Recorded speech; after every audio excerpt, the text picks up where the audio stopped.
नमस्कार दोस्तों, Sunday motivation मंत्रा में आप सबका स्वागत है।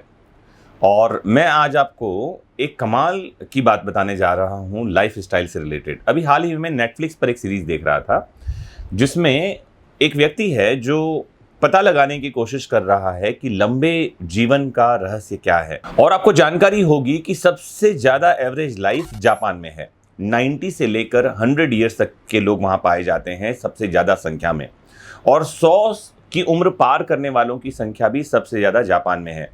तो आज मैं आपको जापानी लोगों के सीक्रेट बताने जा रहा हूं अच्छे सेहतमंद जीवन के लिए।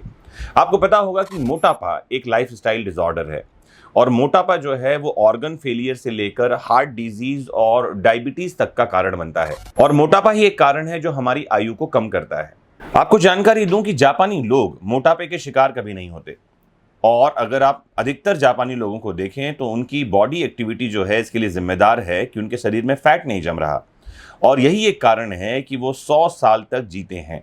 देश और दुनिया में मोटापे के शिकार लोगों की संख्या तेजी से बढ़ती जा रही है। मोटापा एक वैश्विक बीमारी बनता जा रहा है। WHO की एक रिपोर्ट की माने तो 1975 के बाद से मोटापे के शिकार लोगों की संख्या में 3 गुना बढ़ोतरी हो गई है। आंकड़ों के मुताबिक साल 2016 में 1.9 बिलियन से ज़्यादा लोगों का वजन उनके बॉडी मास इंडेक्स से बहुत ज़्यादा था, जबकि लगभग 650 मिलियन लोग मोटापे के शिकार थे। मोटापा सारी बीमारियों की जड़ है, ऐसा कहा जाता है। अगर इसे समय रहते कंट्रोल नहीं किया गया तो कई क्रॉनिक बीमारियां जैसे किडनी रोग, heart disease, diabetes, blood pressure, इन सब का खतरा बढ़ता जाता है। भारत में मोटापा तेजी से बढ़ रहा है। बच्चों से लेकर युवाओं तक तेजी से मोटापा नाम की बीमारी जो है ये बढ़ती जा रही है। मोटापे को कंट्रोल करने के लिए लाइफस्टाइल और खान पान में बदलाव बहुत ज़रूरी है। मोटापा एक लाइफस्टाइल डिजीज़ है जो ज़्यादातर 30 साल की उम्र से लोगों को परेशान करना शुरू करता है। आपको ये बता दूं कि दुनिया में एक ऐसा भी देश है जिसके बारे में मैंने अभी जिक्र किया, वो है जापान, जहाँ मोटापे के शिकार लोगों की संख्या सबसे कम है। जापान एक ऐसा देश है जहाँ के लोग बहुत ज़्यादा खाते हैं फिर भी मोटे नहीं हैं। आपको बता दूं कि जापान के टीवी शो में सबसे ज़्यादा जो कार्यक्रम आते हैं वो फूड रेसिपी के प्रोग्राम आते हैं। जापान का हर इंसान खाने का शौक रखता है, इतना खाने के बाद भी वो मोटा नहीं होता। आपको जानकारी दे दूं कि जापान के लोग इतना खाकर भी मोटे नहीं होते। उसके पीछे 3 कारण जिम्मेदार हैं, और ये लोग इन 3 चीज़ों को अपने जीवन में उतार लेते हैं। सबसे पहला, बॉडी को एक्टिव रखना। जापानी लोग अपने रोज़मर्रा के कार्यों को अपने हाथ से करना पसंद करते हैं।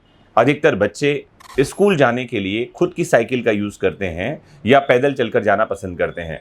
अधिकतर लोग पब्लिक ट्रांसपोर्टेशन का यूज़ करते हैं, और पब्लिक ट्रांसपोर्टेशन से अपने ऑफिस या वहाँ से घर तक वो पैदल चलकर जाते हैं। पैदल चलना उनके रोज़मर्रा के जीवन का भाग है। फिजिकली एक्टिव रहना उनके मोटापे को कम करता है और उनके बॉडी मास इंडेक्स को बरकरार रखता है।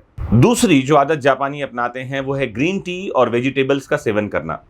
जापानी लोग ग्रीन टी का अधिकतर सेवन करते हैं, और साथ ही ये भी पाया गया कि वो लोग वेजिटेबल्स बहुत ज़्यादा मात्रा में खाते हैं। वेजिटेबल्स को कुक करने का भी मेथड ऐसा होता है कि उसकी जो न्यूट्रिशियन वैल्यू है वो ख़राब ना हो, बरकरार रहे।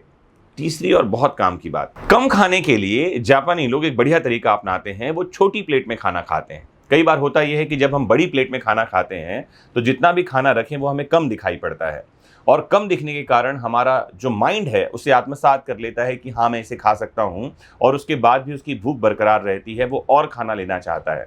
लेकिन जापानी लोगों ने एक तकनीक विकसित की है कि वो छोटी प्लेट में खाना खाते हैं। छोटी प्लेट में थोड़ा खाना भी ज़्यादा दिखाई पड़ता है, और माइंड जो है ये कमाल का एक कंप्यूटर है जो चीज़ों को उस हिसाब से आत्मसात करता जाता है। तो ये 3 कमाल के सीक्रेट्स हैं जो जापानी लोगों को अपना मोटापा कम करने और बॉडी मास इंडेक्स को मेंटेन करने में मददगार हो रहे हैं, जिससे उनकी आयु बढ़ती जा रही है। तो आप भी इन सीक्रेट्स को अपनाइए और ज़रूर कमेंट बॉक्स में जुड़कर बताइए कि आपके जीवन में इनका क्या फ़ायदा आपको मिला है। मोस्ट इंपॉर्टेंटली जुड़े रहना है आपको अपने फेवरेट प्लेटफॉर्म वैदिक शिक्षा से। समझते रहना है मोटिवेशन की बातों को, लाइफ स्टाइल की बातों को, जीवन की बातों को। नमस्कार, जय हिंद।